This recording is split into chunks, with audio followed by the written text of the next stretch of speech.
ay rated SPG. Striktong patnubay at gabay ng magulang ang kailangan. Maaaring may masiselang tema, lengguwahe, karahasan, sexual, horror o droga na hindi angkop sa mga bata. Kung sama-sama tayo, walang maiiwan.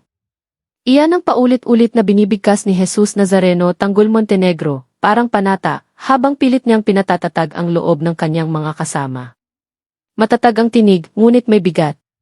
May nararamdaman siya. May nakikita. Sa mga mata ni Eneng, may pag-aalinlangan. May takot. O baka may lihim. Parang nag-aalangan ka, Eneng, sambit ni Tanggol, titig na titig sa kanya, sinusubukang basahin kung alin ang nangingibabaw, pangambaba, o konsensyang nagkukubli. Ngumiti lamang si Eneng. Isang ngiting pilit. Isang ngiting nagsisilbing takip sa dagundong ng guilt sa kanyang dibdib. Ito na. Ang yugto na matagal nang nagbabadya. Ang sandaling yayanig sa kanilang lahat. Sa sementeryo, malamig ang hangin. Mabigat ang katahimikan. Habang inililibing si Santino, nakaputi ang mga tao, ngunit itim ang dalamhati sa kanilang mga puso. Nakatayo si Rigor, matalim ang mga mata, nag-aalab ang galit. Humarap siya kina Tinding at Maritz. Sa pagitan ng mga bulong at hikbi, binitiwan niya ang banta. Lahat kayo magbabayad. Lahat mamamatay sa pagkamatay ng anak ko. Nanginginig ang tinig ni Rigor, hindi sa takot, kundi sa puot. Napayuko si Maritz. Pinilit ni Tinding na manatiling matatag. Ngunit sa kanilang mga mukha, malinaw ang pangamba. Samantala, sa isang press conference ng National Election Commission, pinangunahan ni Commissioner Medina ang opisyal na pahayag. Matapos ang bilangan, walang pag-aalinlangan ang resulta. Si Jesus Nazareno Tanggol Montenegro ang lehitimong nanalo. Umalingaw-ngaw ang balita sa buong Maynila. Ngunit para kay Miguelito, hindi iyon katotohanan kundi insulto. Naggitngit siya sa galit, ramdam ang kapangyarihang unti-unting dumudula sa kanyang mga kamay. Hindi kami papayag, sigaw ni Miguelito habang nagkakagulo ang magkabilang panig. At sa gitna ng kaguluhan, bumunot siya ng baril. Isang putok. Isang sigaw. Tinamaan sa balikat si Commissioner Medina. Naghiyawan ang mga tao. Agad na inawat ni Roberto si Miguelito, mahigpit ang hawak sa kanyang braso. Lalo mo lang palalalain ang lahat, sigaw ni Roberto. Ngunit huli na. Ang dugong dumampi sa damit ni Commissioner Medina ay paunang hudyat ng mas malawak na digma ang paparating. Pinatawag ni Roberto si Rigor. Gusto niya ng balita. Gaano na sila kalapit kay Tanggol? Umiti si Rigor, malamig, tiyak. Malapit na, sabi niya. May alas ako. Isang alas na magpapaluhod kay Tanggol. Ang alas na iyon ang kanyang mga kaibigan. At higit sa lahat ang ina ni Eneng. Sa bingit ng kamatayan ang nanay ni Eneng. At sa desperasyon, tinanggap niya ang alok ni Rigor. Kaligtasan kapalit ng pagtataksil. Sa mga gabing walang tulog, umiiyak siya sa dilim, paulit-ulit na tinatanong ang sarili kung tama ba ang kanyang gagawin. Ngunit sa tuwing sumasagi sa isip niya ang naghihingalong ina, lalo siyang nadudurog. Upang hindi mahalata, sumama si Eneng sa operasyon ng grupo sa pagkuha ng ginto. Sa gitna ng misyon, nagkaroon ng habulan. Pulang ilaw. Busina. Trapiko. Napilitan bumaba sina Tanggol at ang iba pa. Sa gitna ng kaguluhan, nakataka sila. Humagikgik ang grupo. Tagumpay. May ginto na, pag-asa para sa gamutan ng nanay ni Eneng. Hindi ko alam kung paano ko kayo pasasalamatan, sabi ni Eneng, nangingilid ang luha. Ngumiti si Tanggol. Gagawin namin ang lahat para sa iyo. Kahit ibuwis pa namin ang aming buhay. Isang pangungusap. Isang pangakong parang kutsilyong bumaon sa puso ni Eneng, dahil alam niyang papunta sila sa patibong. Tinawagan ni Rigor si Enteng. Pinapunta niya ito sa Buenaventura kinabukasan, kasama ang grupo. Isang oras, banta ni Rigor. Kapag wala kayo roon papatayin ko ang nanay mo. Nanginginig si Enteng. Alam niyang kayang gawin iyon ni Rigor. Dinala ni Eneng ang grupo sa Buenaventura upang ibenta ang ginto. Iminungkahi ni Bulldog na maiwan sina Boss Ramon at Tanggol, ngunit mariing tumutol si Enteng. Dapat sama-sama. Walang iwanan. Tahimik si Ramon, ama ni Tanggol. Nagmamasid. May kutob siya. May mali. Ang pag-iwas ng tingin ni Eneng, ang mabigat nitong paghinga, lahat iyon hindi niya pinalampas. Mas mabuting sama-sama tayo, sabi ni Ramon. Ngunit iginiit ni Tanggol na mauna na si Eneng at sila na lamang ang maghihintay. Hindi nila alam na papalibutan na sila. Biglang tinutukan ng baril sina Thanos, Bulldog at Dulpo. Naglaho ang ngiti. Napalitan ng gulat at galit. Doon nila napagtanto, sinet up sila ni Eneng. Lumabas si Rigor, may malamig na ngiti habang pinahihirapan ang grupo upang marinig ni Tanggol ang kanilang mga sigaw. Sa malayo, nag-aalala na si Tanggol. Anong oras na bakit wala pa sila? Tanong niya kay Ramon. Hinding-hindi ko hahayaan na may mangyari sa'yo o sa mga kaibigan mo, sagot ni Ramon. Kaya't sinundan nila ang grupo. Sa Buenaventura, isa-isang nagpasalamat sina Thanos, Bulldog at Dulpo kay Eneng sa pinagsamahan, sa tiwala. Bawat salita ay lalong gumuguho sa loob niya. Nagmakaawa siya kay Rigor. Huwag na. Tama na. Ngunit ibinigay ni Rigor ang baril kay Enteng. Ikaw ang pumatay, utos niya. Patunayan mo ang katapatan mo. Nanginginig ang kamay ni Enteng. Sa isip niya, ang mukha ng kanyang ina. Ang tawanan. Ang samahan. Sa huling sandali, imbes na itutok sa mga kaibigan. Bigla niyang ibinaling ang baril kay Rigor. Isang putok. Isang pasya. Nagkagulo ang lahat. Sa di kalayuan, paparating sina Tanggol at Ramon handang sumuong sa panganib. Ngayon, isang tanong ang bumabalot sa hangin. Sapat ba ang tapang at pagkakaisa ni Tanggol, Ramon, Eneng, Enteng, Thanos, Bulldog at Dulpo upang makaligtas sa bitag ni Rigor? O ito na. Ang simula ng mas madugong kabanata sa kanilang buhay.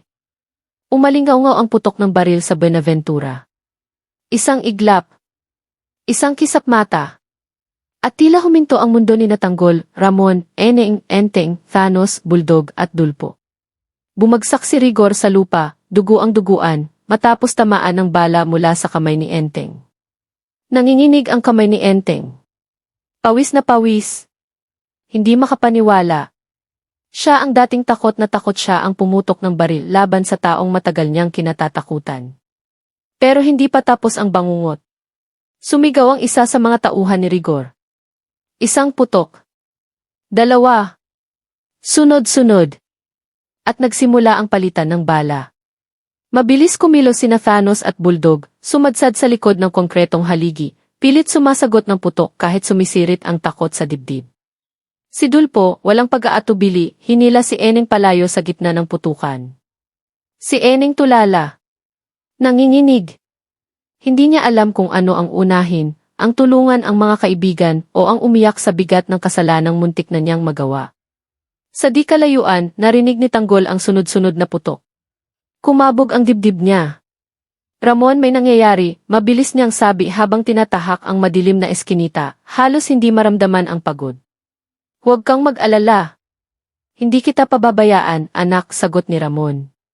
May baril sa kamay si Ramon, ngunit mas nangingibabaw ang takot ng isang ama kaysa sa tapang ng isang mandirigma. Pagdating nila, kaguluhan. Sigawan. Usok ng pulbura. Nakita ni Tanggol si Thanos, dugo sa braso. Si Bulldog, pilit sumasagot ng putok. Si Dulpo, tinatakpan si Eneng gamit ang sariling katawan. Tumabi kayo, sigaw ni Tanggol. Walang pag-aalinlangan. Tumakbo siya sa gitna ng panganib. Bawat putok niya, may kasamang galit. Bawat kalabit ng gatilyo, may kasamang paninindigan. Hindi siya papayag na may mawala. Hindi ngayon. Hindi kailanman. Si Ramon naman, agad nilapitan si Thanos. Pinipigilan ang pagdurugo, pinupunit ang sariling damit kung kinakailangan. Tiisin mo, Thanos. Huwag kang susuko, mariing bulong niya habang patuloy ang bakbakan sa paligid. Sa gilid ng kaguluhan, nakita ni Tanggol si Enteng. Nakatayo pa rin. Hawak ang baril. Nakatitig kay Rigor na duguan, ngunit pilit bumabangon. Sa mga mata ni Rigor, walang takot. Put. Mas matinding put. Hindi pa tapos ang laban, bulong ni Rigor bago muling itaas ang baril. Ngunit mas mabilis si Tanggol. Isang putok. Diretso sa kamay ni Rigor. Nabitawan nito ang sandata. Napaluhod. Sugatan pero buhay. At doon dumating ang mga pulis. Nagkanya-kanyang takbo ang natitirang tauhan ni Rigor. Sa wakas, tumahimik ang paligid. Ngunit ang katahimikan na iyon ay hindi kapayapaan. Mabigat. Puno ng tanong. Puno ng sugat na hindi agad maghihilom. Lumapit si Tanggol kay Eneng. Bakit, Eneng, di halos pabulong? Pero ramdam ang sakit. Hindi makatingin si Eneng. Unti-unti siyang lumuhod. Umiiyak. Nanginginig. Para sa nanay ko, Tanggol, para sa nanay ko di. Ginawa ko para sa kanya. Hindi ko kaya na mawala siya, hindi ko kayang pumilig. Hinawakan niya ang ulo niya, tila sasabog sa guilt. Tahimik si Tanggol. Sa likod ng galit, may mas malalim na lungkot. Hindi niya inasahan ang pagtataksil. Ngunit mas naiintindihan niya ang takot na mawalan ng ina. Lumapit si Ramon.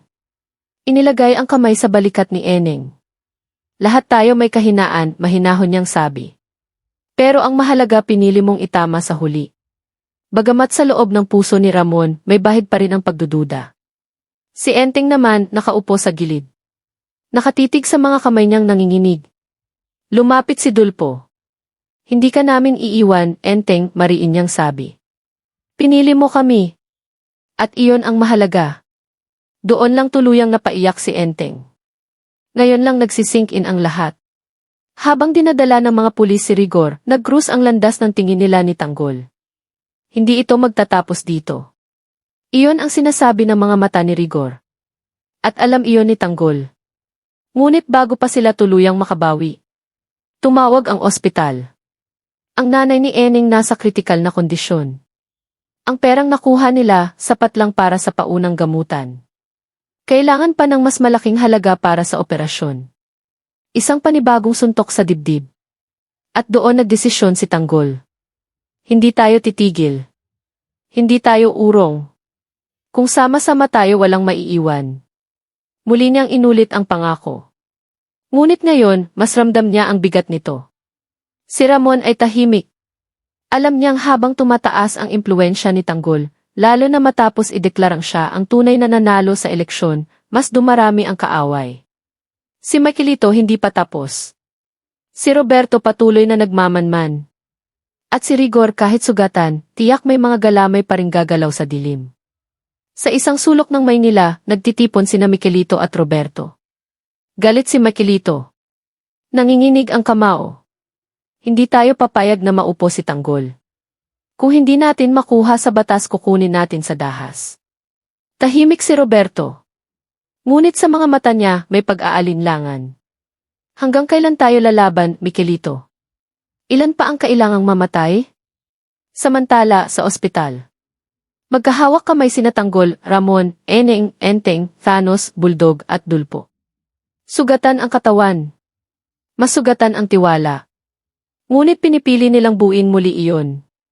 Sa labas ng silid, napatingin si Tanggol sa madilim na kalangitan. Ang laban na ito, hindi lang tungkol sa kapangyarihan. Hindi lang tungkol sa paghihiganti. Ito ay laban para sa pamilya. Para sa pagkakaibigan. Para sa pangakong walang maiiwan. Ngunit sa bawat pangako, may kapalit. At habang papalapit ang mas madugong sagupaan kina Miguelito, Roberto, at sa mga natitirang tauhan ni Rigor. Isang tanong ang bumabalot sa gabi. Hanggang saan ang kayang isakripisyo ni Tanggol upang mailigtas ang lahat ng mahal niya? At, sino ang susunod na mawawala sa gitna ng digmaang ito?